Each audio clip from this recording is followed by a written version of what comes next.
احتفلت مؤخرا النجمة الهندية إيشوريا راي باتشان بعيد ميلادها 49 الذي صادف 1 نوفمبر 2022، حيث أنها قد تلقت العديد من التهاني من طرف نجوم بوليوود المشهورين والذين تمنوا لها عيد ميلاد سعيد، وعلى رأسهم زوجها أبهيشيك باتشان والنجمة الهندية كاترينا كيف، أنوشكا شارما، شيلبا شيتي وآخرون. هذا فإن النجمة الهندية أنوشكا شارما قد نشرت صورة جميلة لإيشوريا وعلقت عليها عيد ميلاد سعيد. أما زوجها أبهيشيك باتشان فقد عاد بالزمن مع صورة بالأبيض والأسود لزوجته وكتب: عيد ميلاد سعيد لزوجتي، الحب والنور والسلام والنجاح الأبدي.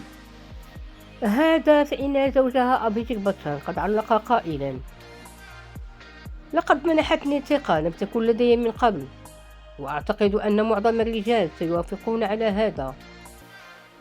كما أضاف: أنا طفل العائلة، تزوجت أختي منذ سنوات وهي تحميني بشدة، لم أكن مسؤولا حقا عن أي شيء، لكن بعد الزواج هذا ما حدث تلقائيا، أدركت أنني أريد أن أكون مسؤولا عن هذا الشخص، وأردت حمايتها والعناية بها، وتعلمت منها أيضا كيف تجعل الأمور طبيعية وحقيقية. أما عن النجمة الهندية إيشوريا راي فقد شاركت صورة مع ابنتها عبر حسابها على إنستغرام، وجهت من خلالها الشكر لكل رسائل الحب والعبارات الجميلة. My loved ones, with my daughter and my husband Abhishek is home after really long. You all have been meeting him every day, way more often than me.